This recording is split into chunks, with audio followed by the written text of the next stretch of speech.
안녕하세요. 초이의 축구 분석실입니다. 오늘 분석해볼 경기는 2023 카타르 아시안컵 16강 한국과 사우디의 경기입니다. 오늘 클리스만 감독은 상상도 하지 못한 백스리 전술을 가져왔습니다.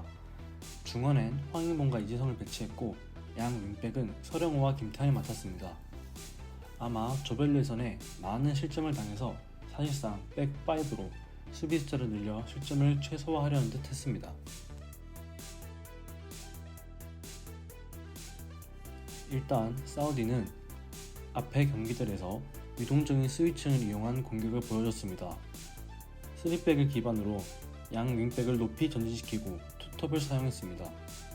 사우디의 주요 공격 패턴은 공격수 중 한 명이 내려와 공간을 만들고 그 하프 스페이스 공간으로 미드필더와 사이드백이 침투하거나 사이드백과 미드필더가 높게 전진하고 그곳에 포워드가 깊숙이 내려가 공을 받아 사이드백과 미드필더가 눌러놓은 상대 수비 공간에 직접 돌파하여 공격을 시도하는 패턴을 자주 보였습니다. 실제 이번 경기에서도 뒤쪽에 3명의 센터백을 두고 사이드백을 높게 전진시키고 포워드인 알 도사리가 내려와서 공을 받으려는 모습을 보였습니다. 이러한 장면에서 한국은 알 도사리가 내려오고 센터백 한 명이 끌려가고 그 뒷공간으로 다른 선수들이 침투하는 것을 잘 막아야 했습니다. 한국은 사실상 5백을 세워 5-2-3 포메이션으로 수비를 했습니다. 윙백이 윙백을 맨마크하고 알 도사리가 내려가는 것을 센터백 한 명이 따라가고 그 뒷공간을 잘 막아야 했습니다. 보통 백4를 쓰다가 수비 숫자를 하나 늘리면서 공격 숫자는 적어지지만 수비적인 측면에서는 그 공간을 잘 막을 수가 있어서 좋았습니다. 이 장면에서는 포워드인 알세흐리가 내려와 패스를 받고 김현권이 따라가면서 그 뒷공간이 비었고 이때 만약 뒤쪽으로 패스가 한 번에 들어갔다면 사우디의 23번 선수에게 공간을 내주게 될 수도 있었습니다. 그렇기 때문에 센터백 한 명이 끌려나가면 다른 센터백이나 윙백이 그 공간을 바로 마크해줄 필요가 있었던 장면입니다. 이 장면 또한 알 도사리가 아예 내려와서 볼을 받고 정성윤이 약간 끌려 나왔습니다. 알 도사리는 공을 받고 직접 드리블하여 전진했고 전진해 있는 한국의 수비라인 뒤편으로 다른 선수들이 침투하면서 공격을 이어가려 했으나 김태환과 김민재가 미리 뒷걸음치며 잘 마크해내는 장면이었습니다. 이런 사우디의 공격 패턴 이외에도 갑작스럽게 중원이 뚫려버린 상황에서 기존에 많이 수비자를 늘린 덕분에 공격을 잘 막을 수 있었습니다. 이렇게 수비적으론 조별 예선 때보다 안정적인 모습을 보였지만 공격은 여전히 답답했습니다. 백5를 들고 왔다고 해서 무조건 수비적인 것만은 아니었습니다. 한국은 공격 시엔 센터백들을 넓게 벌려 빌드업하고 양쪽 윙백을 윙어 위치만큼 높게 위치시켜 공격 숫자를 많이 가져갔습니다.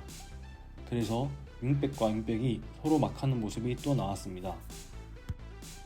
그림과 같이 김태환과 서령우를 윙어 자리에 두고 정우영과 이강인을 중앙으로 좁혀 중원에서의 숫자를 높여주는 모습을 보였습니다. 하지만 이게 전부였습니다. 사우디는 5-3-2 수비로 빡빡한 두 줄 수비를 가지고 나왔기 때문에 우리의 단조로운 패턴의 공격으로는 사우디의 수비진을 뚫어내기가 힘들었습니다. 우리는 빌드업 시에 후방에서는 3대2로 수적 우위를 가져와서 안정적으로 패스를 연결할 수 있었습니다. 양쪽 사이드백은 한국의 윙백들을 마크했고 중원에서 3명의 미드필더가 이재성과 황희문을 압박해서 한 번에 중원으로 볼을 투입시키기에 무리가 있었습니다. 3대2로 수비를 풀어내고 센터백이 공을 잡았을 때 그 앞쪽 공간까지 직접 전진하여 한 번에 상대 수비 라인 뒤쪽으로 침투 패스를 찔러주는 패턴이 주로 나왔습니다. 이 장면을 보면 마찬가지로 서령호와 김태환이 넓게 벌리고 있고 정우영이 내려와 공을 받습니다. 이때 중원에 황희mon과 이재성에게 마크맨들이 붙어 있습니다. 그래서 정우영과 이강인은 위치를 안쪽으로 좁혀서 내려와 공을 받고 이 공간으로 직접 드리블에 전진하고 패스를 뿌려주는 모습을 보였습니다. 정우영이 공을 받고 직접 드리블하여 전진했고 서령우에게 패스를 뿌려주었던 장면이었습니다. 이때 이강인 선수도 같이 좁혀 들어왔으면 정우영이 직접 패스를 줄 수도 있고 서령우가 크로스를 올렸을 때도 박스 근처에 더 많은 선수들이 위치할 수 있었을 것입니다. 이번 경기 한국이 가져온 전술의 중점은 일단 실점하지 않는 것이라고 생각했는데 후반 시작하자마자 실점을 당했습니다. 그래서 빠르게 전술 변화를 통해 공격 숫자를 늘리고 늘 하던 경기 방식대로 풀어가는 모습을 빠르게 보였어야 했는데 실점 후에도 전반전 전술 그대로 이어가다가 실점 후 15분가량 지난 후에야 선수 교체를 통해 다시 백포로 전환하였습니다. 박영호를 투입하여 조별예선 첫 번째와 두 번째 경기처럼 운영해 나갔습니다. 여전히 사이드백들은 높게 전진했습니다. 김태환은 안쪽으로 좁히고 이강인은 벌려서 이강인에게 드리블할 수 있는 공간을 만들어주는 모습을 보였습니다. 그리고 조규성을 투입시켜 톱 자리에만 국한되지 않고 내려와서 패스를 받아주거나 측면으로 빠져서 공을 받아주는 모습을 보였습니다. 이 장면에서 너무 아쉬웠던 건 주변 선수들의 공간 활용입니다. 이미 페널티 박스 안에 많은 수비가 때를 지어 있었습니다. 이때 황인범이 차라리 뒤에 저 공간으로 들어가 조규성과 패스를 이어가는 게 좋았을 것 같았습니다. 하지만 황인범은 페널티 박스 안으로 들어가 버립니다. 중원과 공격의 간격이 벌어지는 상태에서 조규성은 뒤로 공을 패스할 수가 없었고 공을 빼앗겼던 장면이었습니다. 한국은 후반에 상대의 역습을 대비해 박영호가 내려와 있는 구조로 계속해서 공격을 시도하였습니다. 이때 김영건의 왼발이 돋보였습니다. 후방에서 상대 수비 진영으로 정확하게 패스를 보내주었고 공격의 시발점이 되었습니다.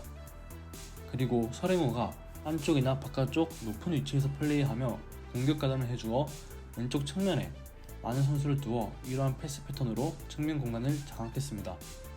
또한 우측으로 반대 전환을 시도하였는데 이때 한국의 다른 선수들이 빠르게 우측 공간을 점유하지 못하면서 주고받는 패스 플레이보단 이강인 혹은 김태환이 개인 능력으로 수비를 벗겨내 크로스를 시도하는 모습이 많이 나왔습니다. 이 장면을 보면 김은건이 후방에서 중원으로 한 번의 패스를 찔러주어 이 패스로 인해 우리의 측면 공격이 풀리는 장면을 볼 수 있습니다. 그리고 이 장면 또한 김영건이 정확하게 안쪽에 있는 선수에게 패스를 연결해주면서 우리가 공격 찬스를 이어갈 수 있었습니다.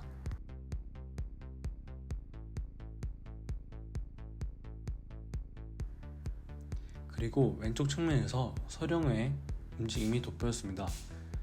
지금은 서령우가 안쪽으로 좁혀 들어와서 패스를 연결해주는 장면이고 이 장면은 서령우가 또 넓게 벌려서 패스를 받아 크로스까지 이어가는 모습입니다.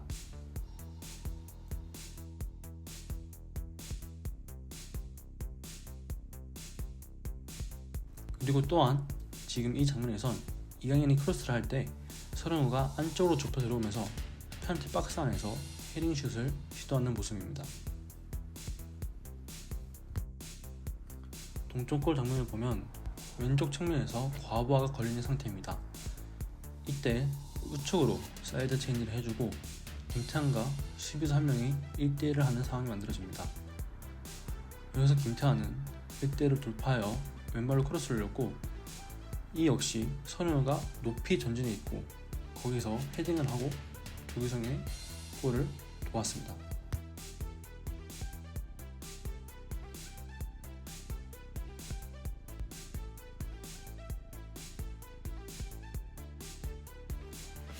그렇게 이어진 연장전에선 많은 공격 찬스가 있었지만 살리지 못하였습니다. 그렇게 승부차기를 갖고 극적으로 승리하는 한국이었습니다. 사실 사우디를 상대로 우리가 이렇게까지 공격과 점유율을 포기하면서 플레이해야만 했는지 좀 의문이 들긴 합니다. 하지만 결국 어떻게든 결과를 증명했고 조현우의 눈부신 선방으로 8강에 진출하게 되었습니다. 사실 클린스만 감독이 항상 4-4-2 전술만 사용하다가 갑자기 백스리 전술을 들고 나와서 많이 놀랐습니다. 이 선택이 틀렸던 맞았던 일단 변화를 준 건 사실이고 8강 호주전도 잘 분석해서 준비했으면 좋겠습니다.